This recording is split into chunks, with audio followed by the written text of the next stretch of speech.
Salut, alors dans cette vidéo, je vais te montrer comment tu peux reconstruire ou construire ton dashboard analytics sur Notion. Alors c'est surtout si par exemple tu as connecté eh bien, ton propre template Notion avec Schedule, donc sur lequel par exemple tu vas juste avoir eh bien, un calendrier tout simple comme celui-ci ou voilà, une colonne avec les idées, voilà. Enfin quelque chose de très simple et que tu te dis ah mince j'ai vu qu'il y avait le template de schedule mais je l'ai pas pris parce que j'avais déjà moi-même ma base de données. Alors peut-être qu'il y a d'ailleurs il n'est pas aussi simple mais il a plus de spécificité, plus de colonnes, enfin quelque chose que voilà sur lequel tu as passé du temps et je comprends. Et il te manque un peu cette brique voilà analytics. Donc nous sur notre template aujourd'hui il reste assez minimaliste hein, quand même. Et d'ailleurs, on recommande toujours de prendre un peu ce template-là parce que c'est pas une usine à gaz, on met que l'essentiel et ça te permet déjà d'aller créer du contenu facilement et suivre. Et bien voilà, juste avec ce dashboard analytics ensuite. Et bien, quelques stats, par exemple, là, tu vois, c'est un graphe qui va afficher le nombre d'impressions par semaine de tes posts. Ici, tu vas avoir un graphique qui va te montrer la disparité entre le format de tes posts. Voilà, et ici on a fait quelque chose un peu plus organisé où tu peux avoir tous tes posts par mois. Ici celui qui a fait le plus d'impressions, plus de réactions, plus de commentaires, etc. etc. Donc voilà, ça c'est voilà, quelque chose pareil de très simple mais qui te permet de trouver peut-être le post quand tu le cherches au niveau de tes stats. Voilà, en fonction du mois auquel tu as publié et même après tu peux refaire d'autres vues à partir de ça, de filtrer, de reclasser, etc. Donc ça, c'est très pratique et je vais te montrer aujourd'hui du coup comment avoir cette vue-là. Tout simplement, si toi tu es déjà parti avec ton propre template et que voilà, c'est ce qui te manque. Donc voilà, cette vidéo est là pour ça. Donc je t'ai mis le titre ici en anglais tout simplement parce que cette vidéo va être ensuite traduite directement en anglais. Voilà, donc j'ai préféré mettre le contenu qui est affiché directement en anglais. Sache que, bon, normalement, voilà, tu t'y retrouveras, c'est assez simple, mais si tu as la moindre question là-dessus, n'hésite pas.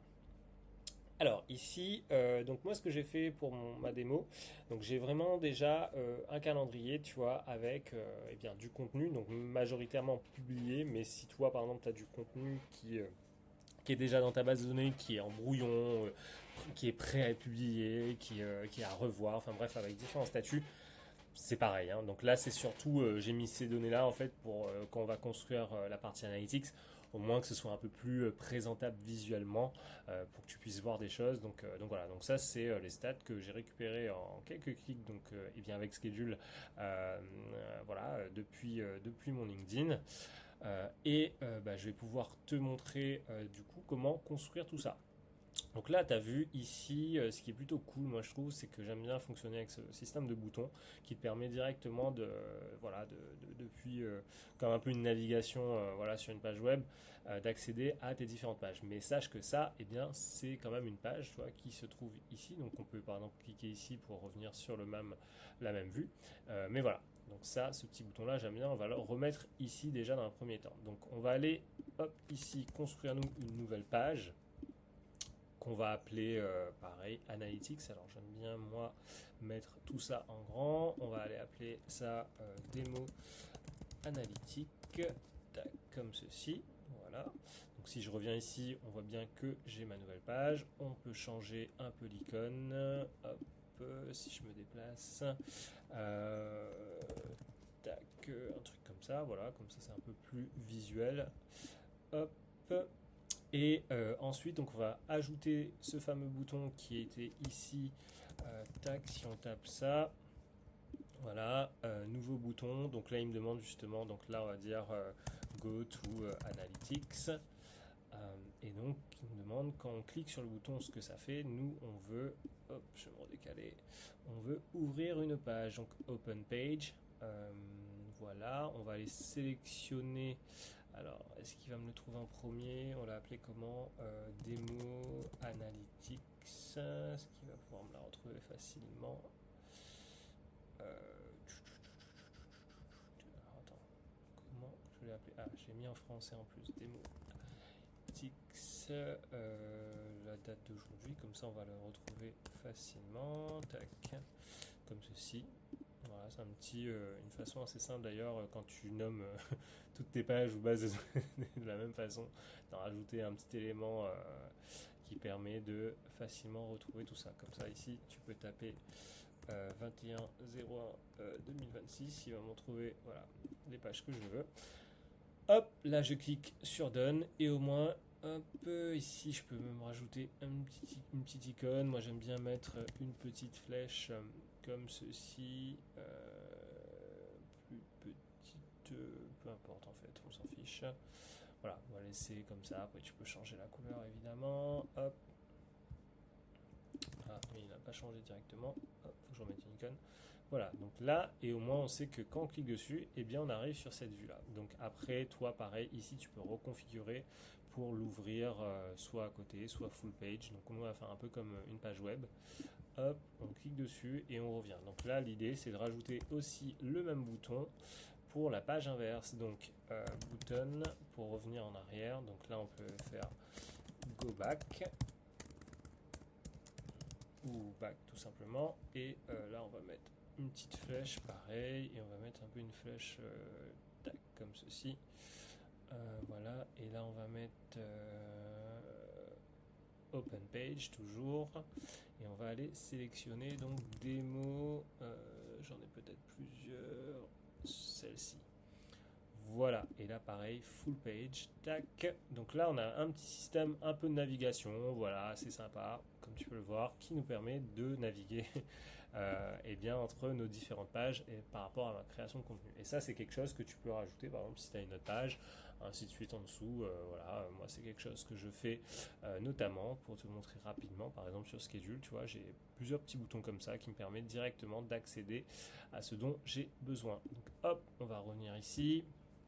Donc là, à présent, on va aller sur notre page et donc on va aller reproduire tout ça comme ceci sans la vidéo. Juste voilà, donc on va construire ça. Donc j'allais moi-même directement copier-coller, mais on va faire les choses proprement. Un petit call-out. J'avais mis quoi comme icône? Un petit truc de chart comme ça, pareil. Hop. Voilà, et j'avais mis quoi comme contenu? Suite à progression. On va mettre follow your progress. Voilà, quelque chose comme ça. Bon, bref, là après, c'est plus de la typo. Hein. Tu vas mettre, je sais plus ce que j'ai mis, mais on va faire pour juste un.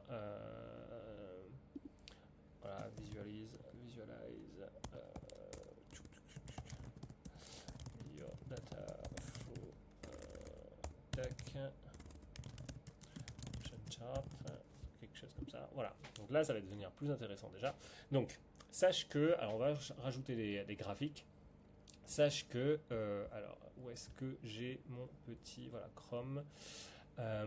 Sache que, donc ici, je vais déplacer ça pour le mettre à côté. Notion, donc si on va voir les prix pour les graphiques, c'est surtout ça, je voulais en venir. Sache que si tu utilises Notion gratuit, hop, voilà, tu pourras avoir qu'un seul graphique. Donc la démo que je te montre là va être très très rapidement limitée si tu utilises Notion gratuitement. Donc ça c'est quelque chose à savoir. Donc moi je te recommande de toute façon, si tu utilises, comme je dis toujours, si tu utilises Notion uniquement pour Schedule, effectivement ça peut donner l'impression que ça revienne cher parce que voilà, tu vas payer Notion, tu vas devoir payer Notion et Schedule. Tu te dis attends, mais dans ce cas-là, effectivement, peut-être qu'un outil juste dédié à la programmation et création de contenu sera peut-être plus avantageux pour toi, ce que je comprends totalement. Ici, moi, ce que je te recommande, c'est si tu utilises Notion, pas juste pour Schedule, mais pour beaucoup d'autres choses, comme organiser ta boîte, ton travail au quotidien, gérer tes clients, enfin bref, tout ce que tu veux, et que Schedule, en fait, c'est une toute petite partie qui te facilite la vie, justement, pour pas avoir un autre outil en plus. Donc forcément, payer Notion, ça reste quand même rentable si tu t'es amené à faire tout ça. Si tu restes que dans le périmètre de Schedule, ça devient totalement, forcément peut-être un peu moins rentable et encore à voir. Donc forcément, donc si tu es sur le plan gratuit, tu vas avoir des limites comme au niveau des graphiques, donc tu pourras avoir qu'un. Cette démo donc va peut-être rapidement être limitée, donc je préfère te le dire maintenant. Et aussi, il y a d'autres limites hein, au niveau des médias. Par exemple, si tu veux publier une image, une vidéo, tu vas être très limité à peine 5 mégaoctets, je crois, voilà, si tu veux publier des carousels avec des PDF. Bref, donc toute cette limite, même si Notion gratuit, ça donne l'impression que waouh, tu peux utiliser Notion gratuitement, tu vas te retrouver rapidement limité si tu as un usage vraiment quotidien ou voilà, tu t'en sers. Voilà. Si c'est juste pour tester ou autre, pourquoi pas, mais sache-le. Alors que dès que tu vas sur le payant, tu vas être pour les graphiques en illimité, donc pour ça, il n'y a plus de problème. Donc là, si je reviens ici, donc on va aller ajouter un premier graphique, du coup, c'est le fameux donut, donc voilà. Donc là, nous, on va aller ajouter à ce donut un contenu, une base de données existante, donc c'est cette base de données là que j'ai créée pour cette démo. Voilà. Donc là, il va me créer, il va mettre des données au pif. Nous, ce qu'on veut montrer comme données, donc c'est au niveau de la data what to show. On veut, nous, le format. Donc on va aller chercher le format, voilà, SC post format. Donc ça, c'est une propriété schedule. Donc c'est pour ça que ça s'appelle comme ça. Hein. SC underscore post underscore format pour permettre à Schedule d'insérer directement le format quand il va récupérer les posts et les stats. Donc on va cliquer là-dessus. Voilà, tout de suite, et bien tu vois que voilà, donc voilà la répartition donc des formats de mes posts. Je poste beaucoup plus d'images que de ça c'est quoi que de texte. Ensuite, je fais pas mal de republications, des vidéos aussi, et aussi un peu de carousel. Voilà. Donc là, évidemment, tu en as 30 parce que j'ai juste avec la démo récupéré mes 30 derniers posts publiés. Voilà, toi, après, au fil de l'eau, quand tu vas publier, bah, ça va se compléter évidemment avec le fait que Schedule récupère tes stats automatiquement toutes les 8 heures.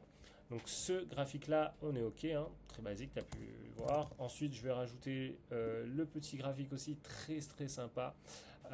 Hop, toujours sur une base de données existante, donc celle que je t'ai montré tout à l'heure avec tous les posts. Donc ça, faut pas cliquer trop vite, hein, faut vraiment te construire tes graphiques avec une base de données existante. Si tu mets une nouvelle base de données, lui va te mettre une autre base de données avec d'autres données aussi partielles, juste pour l'exemple, et tu vas te dire mince, pourquoi ça affiche pas ce qu'il faut. Donc bien faire attention à ça et ici après bien configurer ce qu'il faut. Donc nous là sur l'axe des X, donc on veut la date, donc le publication date, et ensuite sur l'axe Y, donc on veut par exemple les impressions. Donc on va mettre LinkedIn impression et la somme.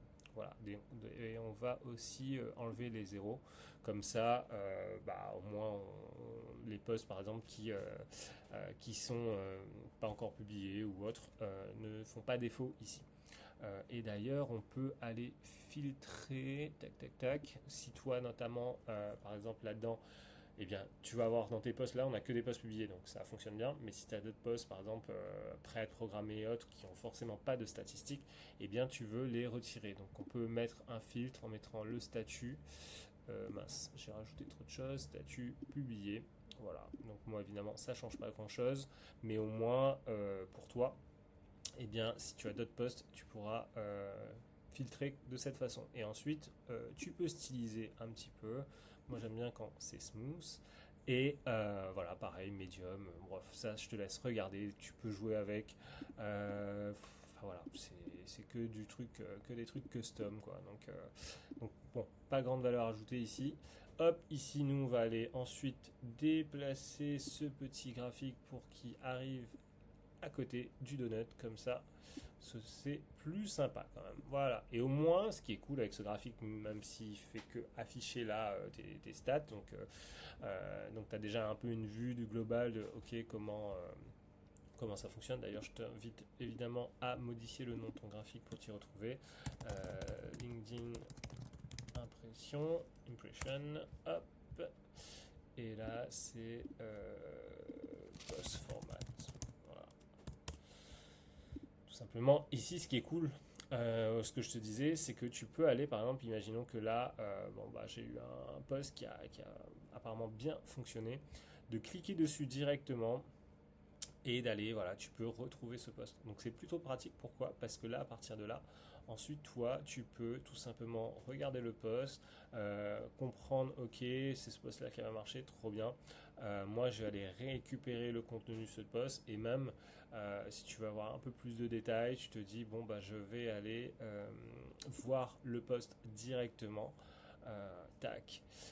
Voilà, et effectivement là j'ai fait un post sur TikTok et tu vois, bon, il a vraiment pas mal fonctionné et ça te permet bah, aller de recycler tes posts facilement en fait. Donc tu vois, juste en quelques clics là, hop, tu peux aller choper les posts par jour. Et évidemment, tu peux après mettre tes stats par semaine. Donc là j'ai mis par jour parce que le publication date que j'ai mis ici, tu l'as pu le voir ici, c'est day, mais tu peux mettre week, month, year. Enfin voilà, donc ça c'est à toi de voir si tu veux afficher tes impressions par jour ou par semaine, etc., etc. Et tu peux après, pareil, recréer un espèce de donut comme ça ou juste un chiffre pour afficher par exemple ton total d'impressions ou des choses comme ça et voir en fait ce que ça donne. Donc hop, nous on a fait ce qu'il faut là pour ces graphiques là, donc c'est un peu ce qu'on a fait, donc là on a inversé, mais bon c'est pas très grave. Ici moi je vais reprendre ce truc là, hein, on va pas, on a compris un peu l'idée. Euh, tac, si je fais ça, voilà, tout simplement. By months, hop. Voilà, tu mets la description que tu veux dessous, blablabla. On s'en fiche. Hop, je vais passer ici. Donc là, à présent, on va donc faire le petit tableau comme je te disais, donc afficher les posts par mois. Donc ça c'est très simple aussi. Donc là tu vas nous faire, je vais te faire une petite table, donc une vue, hein, pas la table ici, une vue d'une base de données. Hop, donc là pareil lié à une base de données existante. Donc on va prendre celle-ci. Et c'est là que on va aller, bon, c'est un peu plus chronophage quand même, parce qu'il faut, comme tu peux le voir ici, créer une vue par mois. Donc ça prend un petit peu de temps, mais dès que tu as compris la manip, après, bon, bah, c'est répéter ce qu'il faut et ça va assez vite. Donc ici, je vais te le faire juste pour les 2 premiers mois, comme ça tu le vois.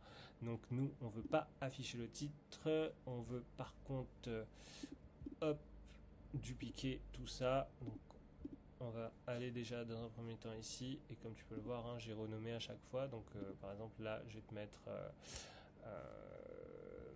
on va commencer pour avoir les postes, je ne vais pas commencer dans l'ordre, donc je vais pas commencer par janvier, mais à toi de mettre après en fonction de là où tu commences dans le mois aussi, hein. Tu peux commencer à novembre, décembre, ou si tu vas avoir tout l'historique depuis janvier, etc. Donc moi là je vais juste mettre à partir de novembre 2025, et ici hop, rename décembre 2025. Après, pareil, tu peux customiser. Ici, c'est alors chez moi c'est l'été, mais bon, pour par rapport à majoritairement mes clients qui sont en métropole, en France, donc c'est l'hiver. Donc si je mets ça, voilà, c'est là que je vais retrouver le petit flocon et voilà. Novembre, etc. Tu peux aller customiser. Bon, je vais pas le faire à chaque fois, mais tu as capté l'idée. Ça après, c'est chacun à son goût. Mais c'est ça qui est cool avec Notion, c'est de faire un peu comme on veut.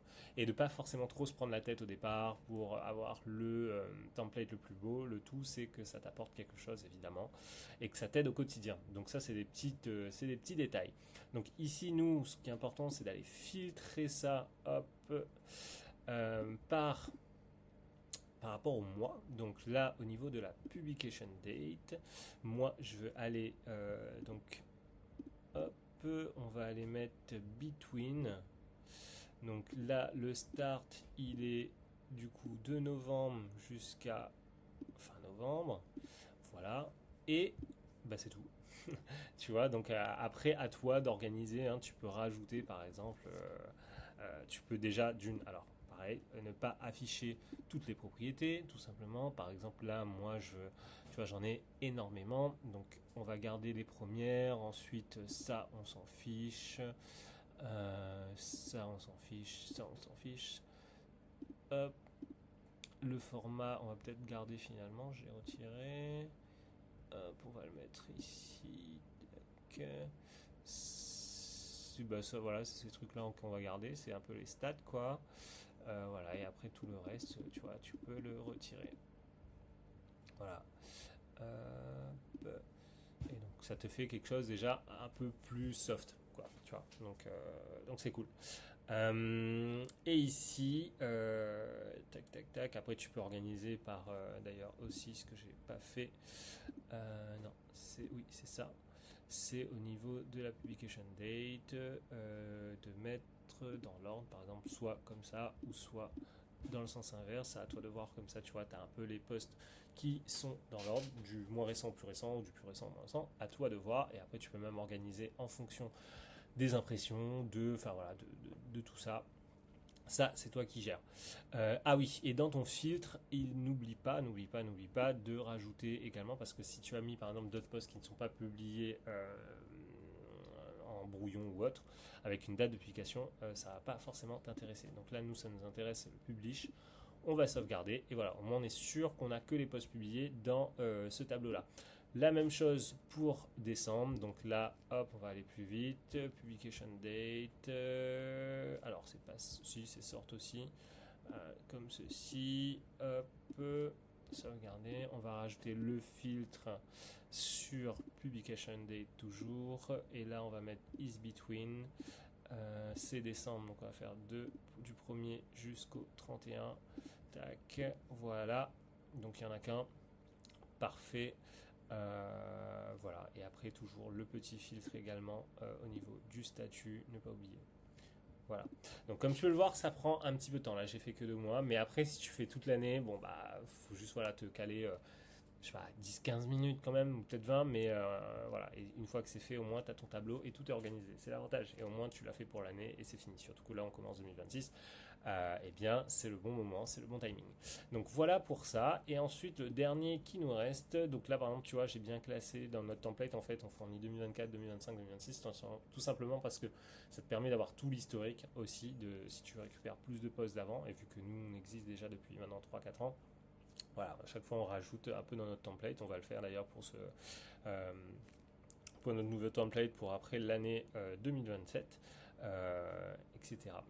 Ici, bah, les posts les plus performants, donc pareil, là je vais juste copier ce petit encart, le mettre ici, je sais pas, j'ai appelé ça best post, hop. Là, tu avais une petite description qui te disait ce que tu vas retrouver, mais bon, ça c'est en fonction de toi après ce que tu veux faire. Hop, ce que tu veux mettre, c'est ta description. Hein, donc on va remettre le fameux blablabla. Et d'ailleurs, là, j'ai oublié de te dire, si tu voulais, par exemple, bien ranger, comme on a fait pour ici, 2025 par année, hop, il suffit de rajouter quelque chose comme ça. Tu mets 2025. Tac, et il suffit ensuite de glisser eh bien tes vues dedans et voilà, et au moins tu peux ranger tout ça. Voilà, très facile et pratique pour pas que ça prenne trop de place quand tu commences à en avoir voilà, plusieurs années, etc. Donc les posts les plus performants, bah, c'est pareil, table, vue, on est reparti, et là bah tu vois, là j'ai pas j'ai cliqué trop vite et du coup, alors attends, on va recommencer. J'ai pas lié en fait avec, hop, j'ai pas lié avec ma base de données. Donc évidemment, et je pense que j'ai pas tapé sur la vue, j'ai tapé sur table. Donc la vue, et on va aller choisir notre base de données. Hop, démo. Très bien, on va cacher. Oups, trop vite. On va aller cacher ce titre. Voilà. Donc là, on avait mis quoi? On avait mis tous les posts, donc tu peux avoir tout là. On va faire juste par exemple plus d'impressions. Voilà. Tout simplement pour que tu aies une idée et pas non plus, parce que c'est la même chose après. Most impression. Voilà. Et là, en fait, ici, donc on va rajouter nos fameux filtres.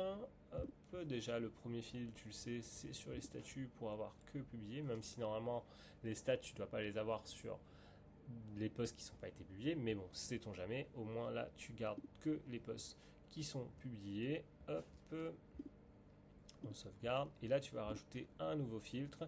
Alors sache que schedule, donc pour avoir le filtre qu'il faut sur les impressions, il faut avoir le fameux, comme tu peux voir là tout ici, le SC LinkedIn impression. Donc c'est ça qui va nous permettre.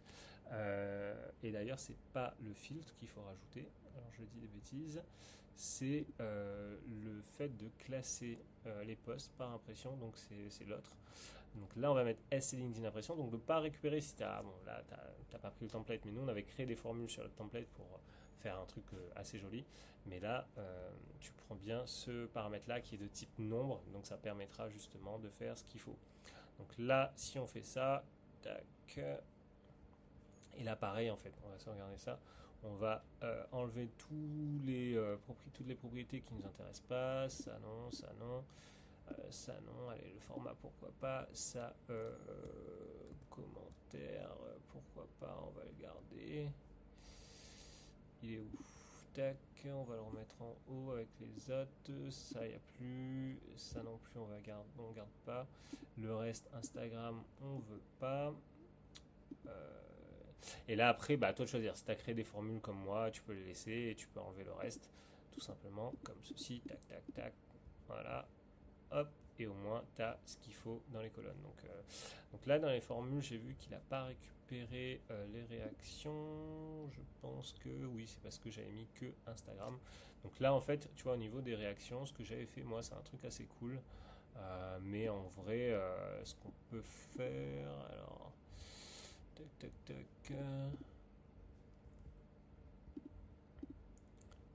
on va récupérer ça comme ceci. On va changer après. Hop. Ici, c'est pas ça, c'est SC réaction. Pareil pour ici. SC réaction. Et c'est tout. Là. Donc, hop, on va faire ça. Et normalement, ça devrait le faire. Voilà. Comme ça, on n'a que LinkedIn et pas Instagram. Là, c'est pas le but. Voilà. Et donc là, normalement, voilà, j'ai toutes les réactions. Et engagement, alors engagement, c'est pareil, c'est une petite formule. Donc là, on va effacer tout ça. Mais la petite formule que j'ai faite normalement, c'est faire en sorte que ça additionne tout simplement. Hein, plus, non, pas les impressions justement.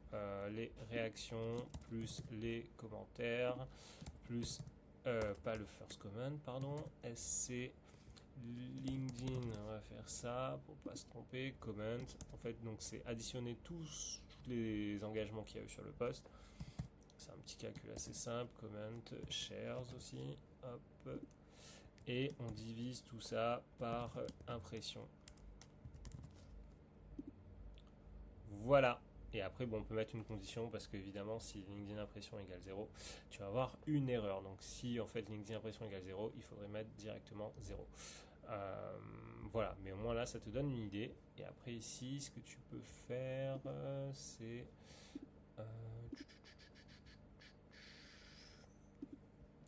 faire x100 comme ça pour donner le pourcentage. Voilà, donc là tu sais que ça fait. Bon, on va même mettre. On peut. Je sais plus comment on fait. Super, on va faire ça. Tac.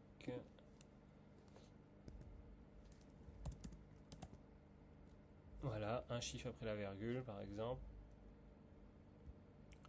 Voilà, au moins ça simplifie. Tu sais que voilà, ça fait 0,8% d'engagement, 2,9 engagement, etc. etc. Voilà, donc là, eh bien, tu as toute ta vue. Alors pareil, tu peux limiter aussi parce que là, tu vois, tu as un tableau qui est assez grand qui s'affiche. Peut-être que toi, tu veux pas autant. Ça, tu peux le limiter aussi. Tac, tac. C'est peut-être dans le layout. Voilà, load limit. Tu peux en mettre que 25 par exemple.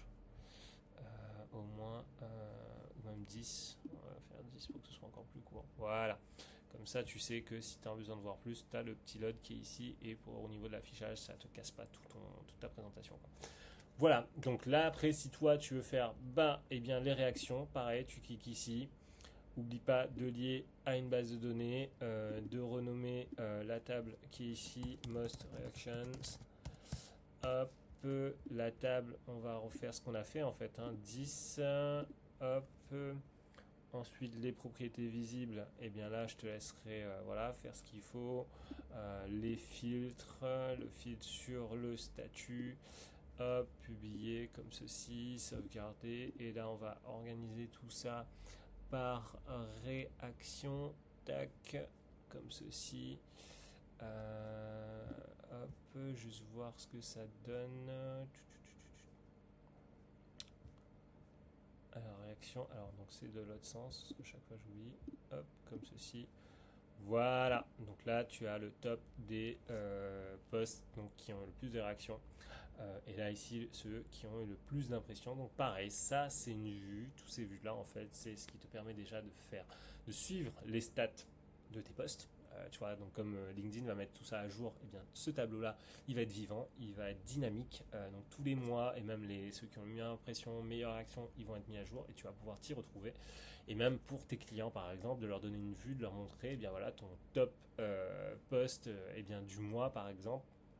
Eh bien les voici, tu peux les organiser, tu vois, par exemple si tu as publié ces posts-là en novembre pour tes clients, hop, une petite vue assez simple qui voit, ok super, bah, j'ai vu, tu vois ici en plus, je sais pas si on peut avoir le total, pas sûr, pas sûr, ah oui il faut afficher en fin de compte, attends on va le faire ensemble, si tu affiches sur cette vue-là, par exemple, hein, les impressions. Voilà, donc ici, je me demande s'il n'y a pas moyen en fait de faire un total à la fin. Layout, pas sûr peut-être.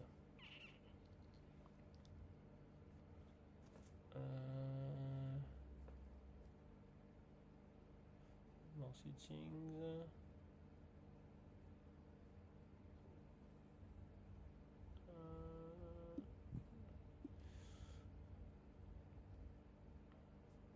Non, peut-être pas. Ou alors peut-être que là, je ne le retrouve pas. Non, pas groupe. Mais normalement, il y avait la possibilité de rajouter la somme. Alors c'est peut-être sur le tab, enfin la base de données directe, mais ce qui me paraît bizarre. Alors attends, tac, mince, qu'est-ce que je fais? J'arrête pas de tourner en rond. Hop, c'est peut-être ici. Ah, c'est ici en fait qu'il affiche. Ok, c'est directement sur la base de données source en fait, pas sur les vues. Tu vois là, il y a le petit calcul qui se fait, ce qui est plutôt pratique pour mettre ce que je voulais te montrer, c'était eh bien le nombre d'impressions totales sur le mois. Mais comme on peut pas le faire sur cette vue, on peut le faire différemment. Hein. Hop, ici, ce que tu peux faire, bah en fait, tout simplement avec ce graphique-là, tu l'auras. Il suffit de mettre le graphique par mois et pas par jour, tu vois, tout simplement. Et voilà. Pu construire là avec ce tuto là donc eh bien tu as un exemple de comment voilà, reconstruire un dashboard assez simple, très basique en quelques minutes, voilà, pour t'aider à suivre ce qu'il faut. Donc j'espère que ce petit tutoriel, cette petite démo t'a aidé à mieux comprendre justement comment eh bien, jouer avec les stats ramener par schedule et aussi Notion pour pouvoir construire ce dont tu as besoin. Si tu as des questions, en tout cas, n'hésite surtout pas. Tu nous contactes via le petit chat que tu peux retrouver sur l'app ou sur le site qui est tout en bas à droite. Voilà. Ciao, ciao. Bye bye.